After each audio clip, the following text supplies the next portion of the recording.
So this is part two of a two-part video. In the first one we were talking about the upcoming Sylvester Stallone biopic movie, which starts filming next month in October. We're also talking about early memories of Stallone, our fanship that goes back to childhood, which kind of picked up from there for this one, so enjoy. Hello and welcome to part two of this video. We're talking about Stallone. In the last video we're just kind of covering the news about the award that Stallone is getting in December, and also the news that there's going to be a Stallone biopic that kind of focuses on his journey as an actor when he did the first Rocky film, which will be about 50 years ago now. When that film comes out, if that comes out next year, it'll be the 50th anniversary of Rocky. So that's quite interesting. So what we were doing is we were talking about his movies, and we've not really set ourselves like how we're going to lay these videos out. We're just kind of talking and having a chat about it. So I have the core. Yes. And we were talking about our earliest memories of Stallone and the first films of his that we saw. And this would have been around, for both of us, I think, early 90s. So for me, I think it was Cliffhanger was the first one, and I saw Cobra and even Stop on My Mum Will Shoot. I've got fond memories of that film, but it's not a good one. And you were saying Rambo was probably one of your first. Like I say, I think so, but don't quote me on that, because it's that long ago. It's like I can remember seeing all these films like recorded off TV, but I can't remember like specifically which one I saw first. Yeah, I just remember it would not have been Rocky, and that's not like a dig at Rocky. It's just simply like it was the action movie, so yeah, they weren't exactly showing Rocky as such. Yeah, I mean, I know for me, I was more of a Schwarzenegger fan at that age, because it was things like Terminator and so on, and they were sort of sci-fi ones, and kids like stuff like that as well, even though they're not aimed for kids. But yeah, it's such a great career that he's had over time. I was watching, Minty Comedic Arts, the channel, really good channel. He did a video recently about like 10 things you might not know about Tango and Cash, and some interesting points that he came out with on that. Stuff I already knew, but it's kind of a good reminder that was actually in fact, to be fair, that might have been the first Stallone film I watched, but I digress. Okay, is that your final offer? Yeah. So the next thing is going to be like, the first one I watched was like Dragon Tattoo or whatever the hell. Oh no, Bullet to the Head. That's the Dragon Tattoo. That's not even a Stallone film. I was because he's got a picture of him with a tattoo on the front, but then I'm like, no, it's Bullet to the Head. What the hell am I saying? Well, no, anyway. It's like, first film I saw was Bullet to the Head. Like, what the fuck? Tempted to cut this for the outtakes, but I won't. Tango and Cash was one of the very last films of the 80s, and it's such a good film to go out on for the 80s as well, because I know it did financially okay, but critically it was kind of panned. And it kind of found more success on like home video and so on. But it's a good 80s one to go out on because it's just such an 80s film. But it came out like Christmas 89. It was one of the last films that decade. And it's quite an interesting one. I wasn't really aware of this, but the guy who directed that film got fired part of the way through. And there were loads of other like directors that kind of came on board and would then get fired by Stallone. He apparently was calling the shots, which is a thing that we know quite a bit about with Stallone's career, and I would say it was earned that he had that kind of power because he knew what he was doing basically, and the proof is in the pudding, as they say, I suppose. And then you can watch his films, and most of them are gold. So if he was given that authority to do that, either directly or just through circumstances where things were, people may be afraid of him or whatever, he could wield that kind of power as an actor, just basically direct a film by proxy. So be it. But it's quite interesting that at that time he was really on top of things, and he was known as a good film director. Even a couple of films that he's not actually in, he's got a cameo in Staying Alive, which was the sequel to Saturday Night Fever. He kind of relaunched John Travolta's career at that point, because I think he was kind of he'd been away for a while and had a bit of a comeback with Staying Alive. I've not seen the film, but Stallone directed it and obviously did quite well. So it just shows he had a lot of versatility in that sense, and in his own right was a good film director. And continued that. He did was it Rocky 2, 3, 4? He didn't do 5. And then Rocky Balboa. And they're all really well done. What was the joke we had? My sister one time said about Stallone. What was that, Core? Well, I don't think he's very intelligent. And he's just not a very good actor, and I don't think he's quite all that intelligent. It's like, well, he wrote a lot of his films. He wrote Rocky and directed it. No, he didn't direct the first Rocky, but he wrote the first Rocky. And it's not a dumb film, and it won an Oscar at a time when having Oscars used to mean something.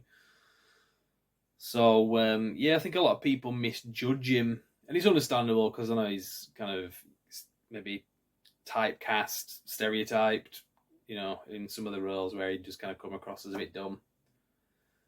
But yeah, he's one of those guys where obviously when he started out, he wasn't a bodybuilder, but that was something that through people like Schwarzenegger, who is a bodybuilder, he's not an athletic person in a typical sense. Obviously, being a bodybuilder is an athletic sport, I suppose. But you wouldn't expect to see him in a boxing role, for example. You wouldn't see Schwarzenegger in that, or like Van Damme, like kickboxing or something, because he's too big. Stallone was obviously not a bodybuilder as such originally, but then he did get into that through Schwarzenegger's friend Franco Columbu. And he, at that point when he was doing like Rambo 2 and Rocky 3, he really was, he was working with like Weeder's gym and so on, and promoting that because he was basically a bodybuilder himself at that point, not like competing and so on, but having that kind of physique. So that was an achievement for him as well when you look at how his body changed over the years and the different things that he's obviously had to put himself through. You see that through his movies, and he aged well with it. He kept not the exact same physique, but he kept on top of it, basically. There's a good channel, Viking Samurai. He's done a video series about Stallone and all the different eras of his career and the different regimes it was going through diet and so on. So yeah, that's again another achievement, because doing something like just that alone, even if you're not an actor, but you've aged well and you've kept on top of things and in good shape, that in and of itself is respectable and takes a lot of dedication. And he did that whilst doing all the other things and being on top there, like film directing and acting and so on. So anything you want to kind of talk about in terms of his legacy? Well, I was just double checking. So you're not going to change it to like the first Stallone film you saw was what's his most recent one? Alarum. You didn't see that like last week, and that's the most recent one. That's the first one you've seen. Yeah. I mean, his latest films. I mean, let's talk about that. I know that's not the point you're making, but some of his more recent films, because you look at these other action stars like Van Damme, Dolph Lundgren, Steven Seagal, even like Chuck Norris and so on. A lot of their more sort of recent films in recent years, let's say since the year 2000, straight to video, they have the fan base, and I like more of them than most people do. There's a lot of pretty underrated films in their catalogues. Like Steven Seagal did one called Attrition in 2018. That's way past his prime. That's actually a good film, and he's quite good in it. Van Damme did ones like the Bouncer, I think it was, and some others, and Enemies Closer, that were pretty decent.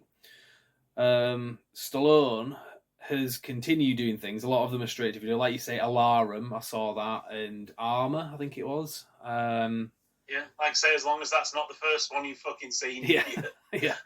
I didn't mind them. They were okay. They weren't bad, because a lot of these other guys' films are bad and indefensible. Just terror, especially. We're going to leave Bruce Willis a break because we didn't know he had aphasia and dementia, but was phoning in a lot of his acting. But Stallone has been pretty good in some of these films. In context, these aren't great films, but I liked them, the last couple that I've just mentioned. It was quite good in was it Samaritan? We talked about that when it came out. Yes. That was there was a bit more effort put into that one as well.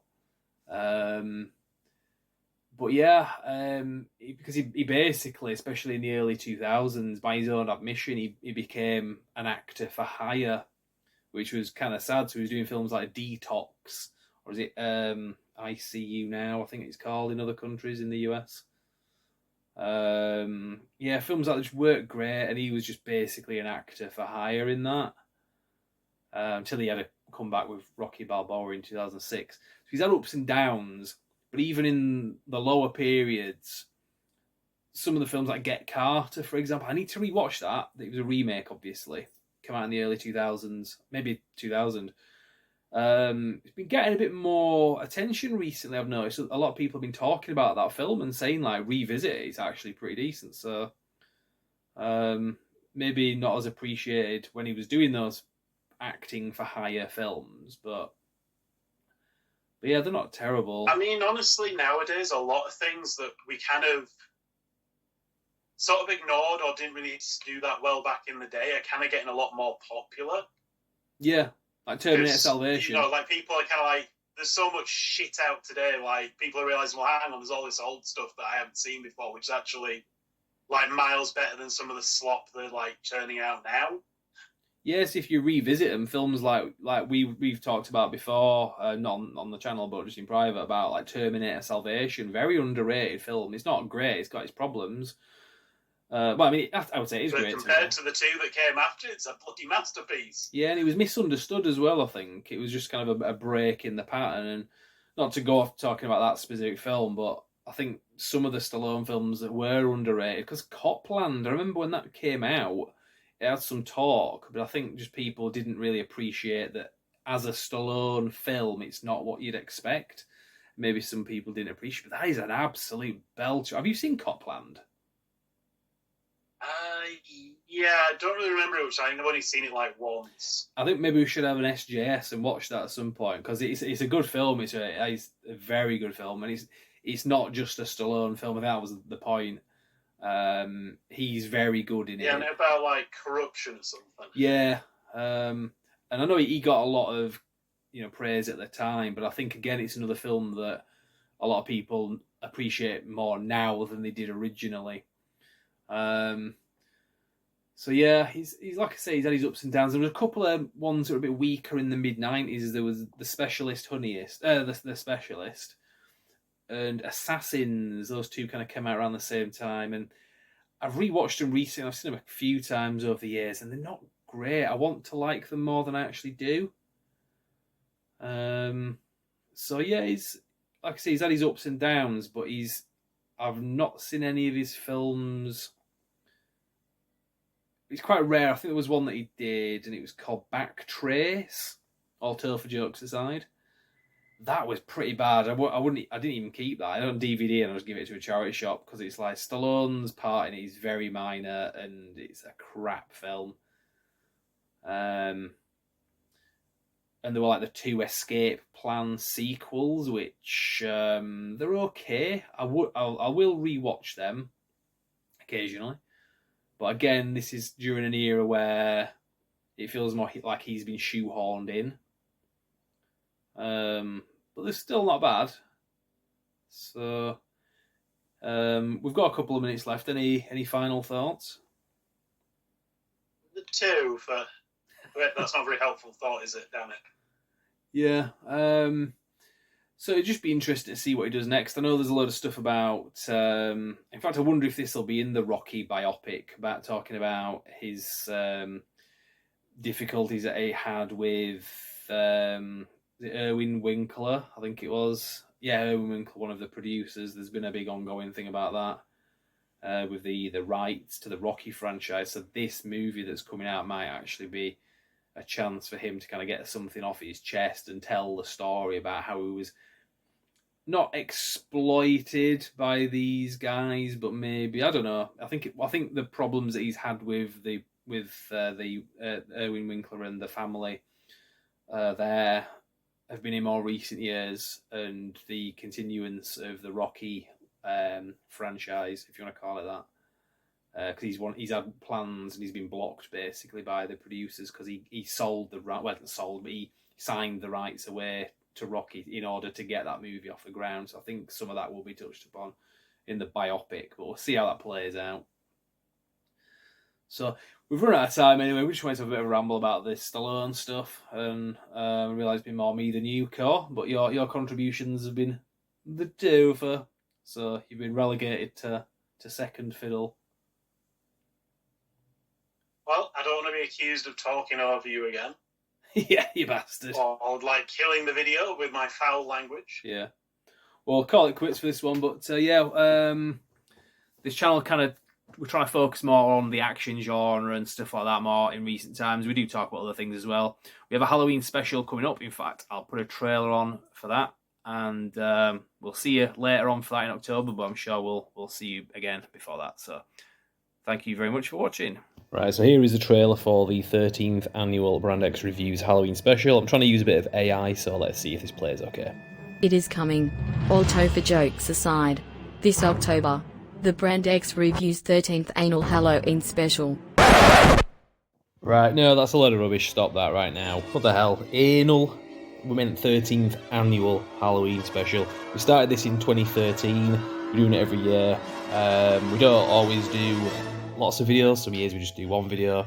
We don't say what we're going to talk about until the videos drop. So all you need to know, come back late October.